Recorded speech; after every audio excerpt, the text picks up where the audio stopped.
हमारे चैनल पर आप सबको खुश आमदीद। अगर आपने अभी तक हमारे चैनल को सब्सक्राइब नहीं किया तो जल्दी से कर लीजिए और बेल आइकन बटन को भी प्रेस कर दीजिए ताकि हमारी तमाम नई आने वाली वीडियोस को आप टाइमली देख सकें। शौहर की वफात के बाद मुझे अपना मोहल्ला तब्दील करना पड़ा था क्योंकि मुझे वहाँ पर लोगों ने बहुत परेशान किया था और मेरा जीना अजीरन कर दिया था। खासकर मेरे ससुराल वालों ने। मैं अपने ससुराल में तो नहीं रहती थी। मेरे शौहर ने मुझे अलग घर लेकर दिया था, लेकिन इसी मोहल्ले में लेके दिया था। और शौहर के जाने के बाद ससुराल वालों ने मुझे इस कदर परेशान किया कि वापस घर आ जाओ, किराए का घर छोड़ दो। लेकिन मैं अपने ससुराल वापस नहीं जाना चाहती थी और मेरा कोई मैका भी नहीं था और मेरी एक बेटी थी। मैं शुरू से ज़िद्दी और खुदसर थी और इसीलिए मैंने ससुराल के साथ गुजारा नहीं किया और शौहर से कहा कि मुझे अलग घर लेकर दे। और मैं अपने शौहर के साथ बहुत ही खुशो-खुर्रम ज़िंदगी गुजार रही थी। लेकिन कुदरत को कुछ और ही मंज़ूर था। एक हाथ से भी शौहर का इंतकाल हुआ और मैं एक बार फिर से तन-तनहा खड़ी थी। शौहर की मोहब्बत के बलबूते पर मैंने ससुराल वालों से बहुत झगड़े किए थे और उनको बहुत बातें सुनाई थी और अब मुझ में इतनी हिम्मत नहीं है कि मैं दोबारा इस घर में वापस जाती। मैं तो शादी के बाद 1 महीना भी ससुराल में नहीं रही थी और मेरे शौहर मुझसे बहुत मोहब्बत करते थे। हमारी मोहब्बत की शादी थी और उन्होंने मेरी अलग घर की फरमाइश फ़ौरन ही पूरी कर दी थी। हमारी शादी को 10 साल हो चुके थे और मेरी 9 साल की बेटी थी और मेरी अपनी उम्र 30 साल हो चुकी थी। मैं अपनी तमाम तर कश्तियाँ जलाकर शौहर के साथ इस घर में आई थी और वापसी का मेरे पास कोई रास्ता नहीं था क्योंकि मेरी सास मुझे बिल्कुल भी पसंद नहीं करती थी और मेरी देवरानियां भी मुझसे खौफजदा थीं कि मेरा कोई देवर मुझसे शादी ना कर ले और मेरी देवरानियों पर सौतन ना आ जाए। और वो भी यही चाहती थी कि मैं इसके घर वापस ना जाऊं। सास चाहती थी कि मैं इसके पास वापस जाऊं ताकि वो मुझे ज़हनी अजियत दे सके और मुझसे वो सारे बदले ले सके जो कभी मैंने उसके साथ बुरा सलूक किया था। बिलाखिर हिम्मत करके मैंने अलग घर का बंदोबस्त किया। मैं एक आज़ाद औरत थी और मैंने अपनी सहेली के शौहर के ज़रिए दूर कहीं किसी मोहल्ले में एक कमरे का घर अलग ले लिया था। ये घर काफ़ी अच्छा कुशादा था, नया भी था। कमरा एक था, लेकिन मुझे एक कमरे की ही ज़रूरत थी फिल वक्त। लेकिन यहाँ भी मुझे थोड़ी सी परेशानी थी कि मुझे अब अपना और अपनी बेटी का पेट खुद पालना था। ससुराल में मेरा कोई हिस्सा नहीं था, ना उनके पास कोई प्रॉपर्टी थी कि मेरे शौहर का कोई हिस्सा होता। वो लोग खुद सारी ज़िंदगी किराए के घर में रहे और ना ही उनकी कोई ज़मीन जायदाद थी। मुझे पता था मेरे ससुराल में पीछे मेरे खिलाफ बहुत बातें हो रही होंगी, लेकिन मुझे किसी बात की परवाह नहीं थी। एक तो मेरा दिल रंजो गम से लबरेज था और दूसरा अपना और अपनी बेटी का पेट पालना था। अगर मेरे साथ कोई बेटी ना होती तो शायद मुझ में जिंदा रहने की कोई रमक भी ना बचती। जिंदा रहने को तो अब भी मेरा दिल नहीं कर रहा था क्योंकि मुझे मेरे शौहर से बहुत मोहब्बत थी, लेकिन बेटी की खातिर मुझे जिंदा रहना था। और इंसान की बहुत बड़ी मजबूरी होती है कि वो इसको ऐसे हालात में भी जिंदा रहने पर मजबूर कर देती है जिसमें जिंदगी उसकी हिम्मत जवाब दे जाती है। पहले दिन जब मैं इस मोहल्ले में आई तो मोहल्ले की औरतें मुझसे मिलने आईं और जब सबको पता चला कि मैं बेवा हूँ तो सब ने एक दूसरे को मानी खेज नजरों से देखा। मुझे समझ में नहीं आई इन सब की बात कि वो लोग इस तरह से क्यों रद्द अमल दे रही हैं। मैं दुनिया में अकेली बेवा तो नहीं थी, न जाने कितनी औरतें इस दुख से गुजरती हैं। फिर सब ने वही सवाल किया कि क्या तुम अकेले रहोगी, तुम्हारा कोई भाई या ससुराल नहीं है? तो मैंने उनसे कहा कि मेरा कोई नहीं है। कोई होता तो मैं यहाँ अकेले रहने पर मजबूर ना होती। लेकिन मेरी बात पर शायद इन औरतों को यकीन नहीं आया था। मुझे बहुत बुरा महसूस हो रहा था। पहले ही दिन मैं मोहल्ले वाली औरतों की नज़र में मशकूक बन गई थी। क्या ज़रूरी है कि हर औरत के लिए दुनिया में एक मर्द का साथ हो? कि अकेले औरत दुनिया में क्या नहीं रह सकती? और अगर रह ले तो फिर इसके बारे में अजीबो-गरीब क्या सराइयाँ शुरू कर देते हैं दुनिया वाले। ये बातें सोच सोच कर मुझे नींद भी नहीं आई। एक शौहर के चले जाने से औरत की ज़िंदगी में किस कदर बदलाव आ जाता है। वो ससुराल के लिए काबिल कबूल होती है, ना मैके के लिए। अगर वो ससुराल चली भी जाती तो बुरा सलूक होता और मैका मेरा कोई था ही नहीं। भाई और भाभी थे और मेरी पसंद की शादी करने की वजह से भाई ने मुझसे ताल्लुक तोड़ दिया था। भाभी का रवैया भी मेरे साथ अच्छा नहीं था। मैंने सोचा कि दूसरों की बातें सुन लें, ताने सुनने से बेहतर है कि मैं अकेले ही घर में रहूं। कम से कम मुझे ज़हनी सुकून तो मिलेगा। लेकिन आज इन औरतों की बातें सुनकर और इनके रवैये देखकर मेरा ज़हनी सुकून गारत हो चुका था। यहाँ भी मुझे सुकून नहीं था। मेरी बेटी का स्कूल भी यहाँ से दूर था। मैंने इसी मोहल्ले में इसे इसी स्कूल में दाखिल करवा दिया। मैंने किसी मोहल्लेदार औरत से कोई ताल्लुक नहीं बढ़ाया और खामोशी से अपने घर में रहती थी और अपना काम करती थी और मुझे किसी से कोई सरोकार नहीं था। फिर अचानक एक दिन दरवाजे पर दस्तक हुई। मैंने दरवाज़ा खोला तो एक 12 से 14 साल लड़का मेरे सामने खड़ा था। मैंने हैरत से उस लड़के की तरफ देखा। मुझे लगा कि वो कोई भीख मांगने वाला लड़का है, लेकिन हुलिये से वो बिल्कुल भी भीख मांगने वाला नहीं लग रहा था। मैं थोड़ी देर उसकी तरफ देखती रही कि वो कुछ बोले, लेकिन जब वो कुछ ना बोला तो मैंने उससे कहा कि क्या काम है, तुम्हें यहाँ क्यों आए हो, खाना चाहिए क्या? तो उसने कहा कि नहीं, मुझे खाना नहीं चाहिए। फिर मैंने कहा, तो फिर क्या, तुम्हें क्या चाहिए? तो उसने कहा कि मैंने सुना है कि आप इस मोहल्ले में नई आई हैं और आप बेवा हैं। इस लड़के की बात सुनकर मैं हैरत में मुब्तला हो गई कि क्या इस लड़के को, यानी इतने छोटे बच्चे को भी मेरे बेवा होने से मसला है। मैंने कहा, जो भी काम है वो बतलाओ, वरना अपना रास्ता नापो। मुझे फजूल में बहस करने वाले लोग पसंद नहीं हैं। मेरी बात सुनकर वो मेरी तरफ देखता रहा, फिर बोला कि बाजी अंदर तो आने दें, फिर मैं आपको सारी बात बताता हूँ। इसका लहजा ऐसा था कि कोई वो 15, 14 या 12 साल का लड़का नहीं, बल्कि कोई 18 से 20 साल का लड़का हो। न जाने क्या सोचकर मैं उसके रास्ते से हट गई और अंदर आकर वो बैठ गया। उसने मुझसे कहा कि भाई जी, अगर आपको कोई काम है तो आप मुझे बताएं, मैं आपके सारे काम कर दूंगा। यहाँ पर जितनी भी बेवा औरतें हैं सब मुझे अपने घर बुलाती हैं और मैं इनके सब काम कर देता हूँ। वो मुझसे सौदा सल्फ मंगवाती हैं और बाकी भी छोटे मोटे काम मुझसे करवाती हैं, क्योंकि इनका कोई सहारा नहीं होता। तो वो मुझे थोड़े बहुत पैसे दे देती हैं और मैं इनका काम कर देता हूँ। अगर आपको भी ज़रूरत है तो फिर आप भी मुझे बिला झिझक बोल सकती हैं, मैं आपके काम कर दूंगा और बदले में आप मुझे चंद पैसे दे देना। उसकी बात ने मुझे हैरत में मुब्तला कर दिया था, क्योंकि उसने कहा कि सिर्फ बेवा औरतें ही उसे बुलाती हैं और बाकी औरतें नहीं बुलाती। मेरे जहन में ये सवाल तो था। फिर मैंने उससे पूछा कि क्या सिर्फ तुम्हें बेवा औरतें ही बुलाती हैं, कोई और तुम्हें काम करने को नहीं कहता? तो उसने कहा, नहीं, बाकी कोई नहीं कहता। उनके पास तो उनके शौहर हैं, है ना? जिनके शौहर नहीं है तो उनका काम ही मैं कर देता हूँ। ये बात उसने जब कही तो उसका लहजा इतना मायने खेज था कि मुझे थोड़ी घबराहट होने लगी। मैं वो सब ना सोचते हुए भी सोच रही थी। पता नहीं क्यों मेरा ध्यान इस तरफ चला गया था, जिस तरफ नहीं जाना चाहिए था। इसके बाद का मकसद क्या था मुझे समझ तो आ रहा था, लेकिन वो इतना छोटा था कि मैं उसकी बात को सही समझने की कोशिश कर रही थी। लेकिन वो सिर्फ उम्र में ही छोटा था। उसका जहन मुझे छोटी उम्र के लड़के का नहीं लग रहा था। उसकी बातों से अंदाजा ऐसा होता था जैसे उसे बहुत सारी चीज़ों का पता हो और उसे तजर्बा भी हो। मैं सोच में पड़ गई और फिर मैंने उसे कहा कि ठीक है, अगर मुझे कोई ज़रूरत होगी तो मैं तुम्हें आवाज़ दे दूंगी। तुम रहते कहाँ हो? उसने कहा कि मैं इसी मोहल्ले में करीब एक छोटे से घर में रहता हूँ। मैं आपको अपना नंबर दे देता हूँ, आप मुझे फ़ोन कर लेना। उसने जेब से एक पर्ची निकाली जिसमें उसका नंबर था। उसके हाथ में एक छोटा सा मोबाइल था। थोड़ी देर में वो चला गया और मैं काफ़ी देर तक बैठी उसकी बातों को सोचती रही। उसके जाने के बाद मैं काफ़ी देर तक बेचैन रही। पता नहीं उसकी बातों में ऐसा क्या था जिसने मुझे सोचने पर मजबूर कर दिया था। हालांकि बज़ाहिर उसकी बातें नॉर्मल थी, कोई ऐसी बात नहीं थी उसकी बात में, लेकिन उसका जो अंदाज था उसमें न जाने क्यों मुझे कुछ अजीब सा लगा। खैर, मैं सर झटक कर घर के कामों में लग गई। घर काफ़ी गंदा लग रहा था, मिट्टी जमा हो चुकी थी। मैं साफ करने लगी।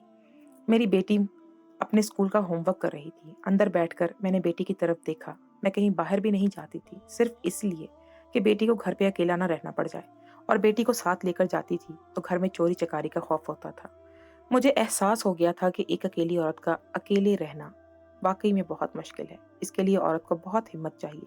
अगर एक उम्र रसीदा औरत हो तो वो फिर भी रह लेती है, लेकिन इसकी इज्जत लोग करते हैं उसको बुजुर्ग समझकर। लेकिन मैं तो बिल्कुल जवान जहान औरत थी। रात को सोते वक्त भी मुझे खौफ आता था कि कहीं कोई दीवार फलांग कर ही मेरे घर में ना आ जाए, और ये खौफ मुझे सोने नहीं देता था। फिर सुबह को मैं थकी हुई होती थी। अब तक तो मैंने अपनी बालियां बेचकर गुजारा किया था, लेकिन अब मेरे पैसे खत्म होने वाले थे। मेरे पास थोड़ा बहुत सोना पड़ा हुआ था, मेरी शादी वाला ही, और मैंने वो सोना अपनी सहेली के घर रखवा दिया था कि वक्त में काम आएगा, जब तक कि मैं कोई नौकरी नहीं कर लेती। लेकिन नौकरी करने के लिए भी मुझे बेटी के मामले में सोचना होगा कि अगर मैं नौकरी करने चली गई, सारा दिन तो बेटी का क्या होगा? उसको कहाँ छोड़कर जाऊंगी? उसको स्कूल लेके जाएगा कौन, और वापस कौन लेकर आएगा? यही बातें सोच सोच कर मैं डिप्रेशन में चली गई थी। रात को सोते वक्त फिर मुझे इस लड़के का अचानक से ख्याल आ गया, तो मेरे जहन में एक आइडिया आया कि क्यों ना मैं इस लड़के को घर के अंदर चारपाई डाल कर दूं और इसको बोलूं कि सारी रात चौकीदारी करना, कि कोई दीवार फलांग कर ना आए। और सौदा सर तो मैं खुद भी ला सकती थी, बेटी को साथ लेकर जाती और पीछे मेरे घर का ख्याल करता। लेकिन मैंने सोचा कि एक अनजान लड़के पर भरोसा करना भी तो सही नहीं है। क्या पता वो लड़का खुद ही चोर निकले। اس لیے میں نے سوچا کہ میں صبح ارد گرد سے اس لڑکے کے متعلق پتہ کرواؤں گی کہ وہ کیسا لڑکا ہے، چور تو نہیں ہے، پھر ہی میں اسے اپنے گھر میں گھسنے دوں گی۔ میں نے 2-3 عورتوں سے ذکر کیا، تب ان کے چہرے عجیب ہو گئے۔ انہوں نے کہا کہ ہاں، بیوہ عورتیں اکثر کم عمر لڑکوں کو ہی اپنے گھر رکھ لیتی ہیں اپنی ضروریات کو پورا کرنے کے لیے۔ تم بھی اس کو رکھ لو، اچھا لڑکا ہے۔ محلے دار عورت نے یہ بات کہی تھی، لیکن ایسے عجیب طریقے سے کہی تھی کہ مجھے اس کا مطلب سمجھ میں نہیں آیا۔ خیر، میں نے اس لڑکے کو بلایا اور اس کو بولا کہ وہ ساری رات میرے گھر کی چوکیداری کرے، بدلے میں اسے ماہانہ تنخواہ دوں گی، اور اگر میری غیر موجودگی میں میرے گھر سے کوئی چیز غائب ہوئی تو میں اسے پولیس کے حوالے بھی کروا سکتی ہوں۔ میں نے کہا کہ میرا ایک کزن پولیس میں ہے، میں یہ کام بہت آسانی سے کر سکتی ہوں، صرف ایک فون کال پر۔ یہ دھمکی میں نے اسے دی تھی تاکہ وہ خوفزدہ ہو جائے۔ میرا کزن واقعی پولیس میں تھا، لیکن ان سے میرا رابطہ نہیں تھا۔ وہ لوگ بہت ہی مغرور لوگ تھے۔ بھلا ایک پولیس آفیسر مجھے کیوں بھاگ دے گا؟ یہاں ہر کوئی اپنی دنیا میں مگن تھا۔ میں نے اس لڑکے کو چارپائی لگا کر دی اور بستر بھی کر دیا، اور میں نے کہا کہ یہاں صحن میں تم سو جاؤ۔ پھر میں اندر چلی گئی اور میں نے دروازے کو کنڈی لگا دی۔ کھڑکی سے میں نے دیکھا کہ وہ جاگ رہا ہے اور موبائل میں گیم کھیل رہا ہے۔ اس نے کہا کہ وہ ساری رات موبائل میں گیم کھیلتا رہتا ہے اور صبح کو سوتا ہے۔ یہ بات میرے لیے تسلی بخش تھی کہ وہ رات بھر جاگنے والوں میں سے تھا اور بڑا ہوشیار لڑکا لگ رہا تھا۔ وہ 12 سال کا چھوٹا سا بچہ تھا، اس لیے مجھے اس سے کوئی مسئلہ نہیں تھا۔ اس سے بڑی عمر کا لڑکا میں رکھ نہیں سکتی تھی۔ مجھے گھبراہٹ ہوتی ہے اور لوگ بھی باتیں بناتے، لیکن کیونکہ اس کی عمر 12 سال تھی اس لیے مجھے کوئی مسئلہ نہیں تھا۔ میں اپنے کمرے میں سونے کے لیے چلی گئی۔ تھوڑی دیر تک پہلو بدلتی رہی میں، مجھے نیند نہیں آ رہی تھی۔ پھر ایک بار پھر سے میں نے اسے دیکھا تو وہ باہر چارپائی میں بیٹھا اپنے موبائل میں گیم کھیل رہا تھا۔ یہ دیکھ کر مجھے تسلی ہوئی، اور پہلی بار تھا جب مجھے یہاں ڈر نہیں لگا، ورنہ جتنے دن مجھے یہاں آئے کو ہوئے تھے اتنے دن تو میں خوف سے سو ہی نہیں پائی تھی۔ آج پہلی مرتبہ میں نیند کی آغوش میں چلی گئی تھی اور مجھے نیند اچھی آ گئی تھی۔ صبح جب میں اٹھی تو تازہ دم تھی۔ پہلی بار مجھے اچھا محسوس ہو رہا تھا۔ اچھے طریقے سے نیند آنے کی وجہ سے میں باہر نکلی تو دیکھا کہ وہ لڑکا سو رہا ہے۔ وہ شاید ساری رات جاگتا رہا تھا اور اب سو رہا تھا۔ اسے دیکھ کر مجھے اپنا فیصلہ صحیح لگا تھا اور میں اب مطمئن تھی۔ میں نے جان بوجھ کر تھوڑی دیر تک اسے سونے دیا تھا کہ وہ اپنی نیند پوری کر لے۔ جیسے ہی دن چڑھنے لگا تو میں نے اسے جگایا اور اس کو کہا کہ اب جاگ جاؤ اور باہر چلے جاؤ، صرف رات کو ہی یہاں آنا۔ اس نے کہا چلا تو جاؤں گا، لیکن باجی چائے تو پلا دے، ناشتے کے بغیر ہی بھیج دو گی؟ کھانا کھلانا تو ثواب کا کام ہے۔ میں نے اس سے کہا کہ مجھے پتا ہے کھانا کھلانا ثواب کا کام ہے، میں نے تمہارے لیے چائے پراٹھا بنا کر رکھا ہے، میں لے کر آتی ہوں۔ تھوڑی دیر میں نے چائے گرم کی اور پراٹھا اس کے سامنے رکھ دیا۔ وہ ایسے کھانے لگا جیسے صدیوں کا بھوکا ہو۔ پھر مجھے یاد ہے کہ میں نے رات کو بھی اس کو کھانا نہیں دیا تھا۔ مجھے اپنے آپ پر غصہ آنے لگا۔ مجھے غریبوں کا احساس کرنا چاہیے تھا، مجھے اس کو کھانے کا پوچھنا چاہیے تھا۔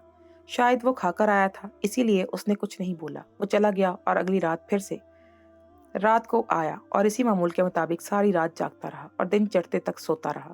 کچھ دن یوں ہی گزر گئے۔ میرے اندر اب اعتماد آ گیا تھا، اطمینان آ گیا تھا۔ اگر مجھے دن کو کہیں جانا ہوتا تو میں اس کو فون کر دیتی کہ وہ میرے گھر میں بیٹھا رہتا تھا اور میں اس کے ہنس رہے اپنے سارا گھر چھوڑ کر باہر نکل جاتی اور بازار سے ضرورت کی اشیاء خرید کر لاتی اور بہت مطمئن ہوتی کہ پیچھے میرے گھر میں کوئی ہے۔ سب کچھ ٹھیک چل رہا تھا اور معمول کے مطابق چل رہا تھا کہ اچانک سے محلے کی عورتیں دھڑلے سے میرے گھر میں داخل ہوئیں۔ مجھے ان کے ارادے ٹھیک نہیں لگ رہے تھے۔ ان کی شکلیں دیکھ کر پتہ نہیں کیوں مجھے لگ رہا تھا کہ وہ لوگ مجھ سے لڑائی کرنے آئی ہیں، کیونکہ سب غصے میں لگ رہی تھی۔ میں خوفزدہ ہو گئی۔ میں نے ان سے کہا کہ بیٹھے آپ لوگ، میں آپ کے لیے چائے بناتی ہوں۔ تو انہوں نے کہا کہ بی بی ہمیں چائے وائے نہیں پینی، تم بس تھوڑی سی غیرت کھا لو، یہ ہمارے لیے زیادہ بہتر رہے گا۔ غیرت نام کی کوئی چیز نہیں ہے تمہارے اندر؟ پہلی بار جب ہم تم سے ملنے کے لیے آئیں تو ہمیں لگا کہ تم دوسری عورتوں سے تھوڑی مختلف ہو، کیونکہ آج تک اس محلے میں جتنی بھی بیوہ عورتیں آئی ہیں رہنے کے لیے یا رہ رہی ہیں، ان سب کی حرکتوں کی وجہ سے ہم نے ان کو یہ محلہ چھوڑنے کا کہا، اور کافی عورتوں نے چھوڑ بھی دیا۔ تو ہمیں لگا کہ تم ان میں سے کچھ الگ ہو تو اپنے شوہر کے غم میں کھل رہی ہو۔ تو میں اپنا شوہر بہت پیارا تھا، اس لیے ہم نے سوچا کہ شاید تم ان جیسی نہیں ہو، لیکن تم نے تو بغیرتی کی انتہا کر دی۔ انہوں نے میرے گھر کے اندر داخل ہوتے ہی میرے متعلق ایسی عجیب و غریب باتیں شروع کر دی تھی کہ میں حیران اور پھٹی آنکھوں سے انہیں دیکھتی رہی۔ میرے پاس تو الفاظ ہی ختم ہو گئے تھے کہ میں ان سے کیا کہوں۔ میں ان سے پوچھنا چاہتی تھی کہ اتنا بڑا الزام مجھ پہ کس بنیاد پر وہ لگا رہی ہیں، لیکن وہ تو مجھے سوال اور جواب کا موقع ہی نہیں دے رہی تھی۔ مجھے صفائی کا موقع دیے بغیر نہ جانے کیا کیا میرے متعلق بولتی جا رہی تھی، جس کو سن کر میرے کانوں سے تو جیسے دھوئیں نکلنے لگے تھے۔ بہت مشکل سے میں نے ان کو چپ کرایا اور ان سے پوچھا کہ آپ بتائیں تو صحیح क्या माजरा है? मैंने ऐसा क्या गलत काम कर दिया है जिसकी वजह से आप लोग मुझे इतनी बातें सुना रही हैं? मैं तो 1 महीना हुआ है यहाँ बहुत अच्छे तरीके से रह रही हूँ, शराफ़त से रह रही हूँ, ना किसी के घर जाती हूँ, ना मेरे घर कोई आता है। तो फिर आप इस तरह से कैसे मेरे बारे में बोलकर मेरी किरदारकशी कर रही हैं? मुझे हमेशा से लगता था कि मैं एक मज़बूत औरत हूँ। ज़िंदगी में आज पहली बार मैं औरतों के सामने कमज़ोर पड़ गई थी। तो मैं मर्दों का मुकाबला कैसे कर सकती थी? इतनी बड़ी दुनिया में सहरा जैसा सफ़र मैं कैसे कर सकती थी? मेरी आँखों के किनारे आँसुओं से तर हो चुके थे, लेकिन मैं इन्हें बहाकर इन सब के सामने कमज़ोर नहीं पड़ना चाहती थी। मैंने अपने आँसुओं को रोक कर रखा था। अगर मैं रोने लग जाती, तो इनको यकीन हो जाता कि वो लोग सच्ची हैं और मैं झूठी हूँ, क्योंकि अक्सर झूठे लोग ही जब इनसे कुछ नहीं बन पाता, तो रोना शुरू कर देते हैं।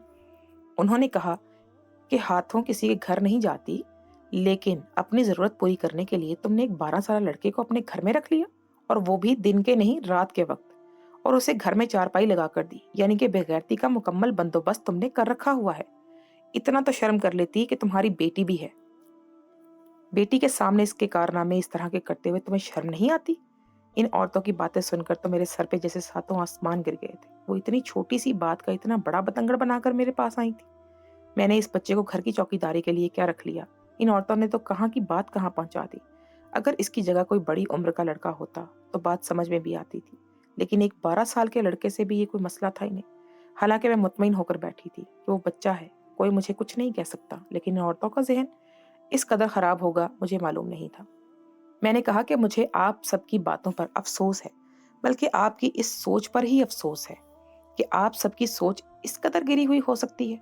एक बच्चे को लेकर मुझ पर इतने सारे इल्जामात आप लोग लगा रहे हैं, हालांकि वो शरीफ साहब बच्चा है। सिर्फ घर की रखवाली के लिए मैंने उसे रखा हुआ है, लेकिन आप लोग तो कहाँ की बात को कहाँ ले गई हैं। सिर्फ इसलिए कि मेरा शौहर नहीं है, मेरे साथ कोई भाई बाप नहीं है, तो आप लोग मेरे बारे में कुछ भी बोल देंगी। इस तरह की बातें तो मर्द अक्सर औरतों के मुतल्लिक बोलते हैं, लेकिन मुझे तो अफसोस इस बात का हो रहा है कि आप लोग औरत होकर एक औरत की मजबूरी और उसका दुख नहीं समझ पा रही हैं।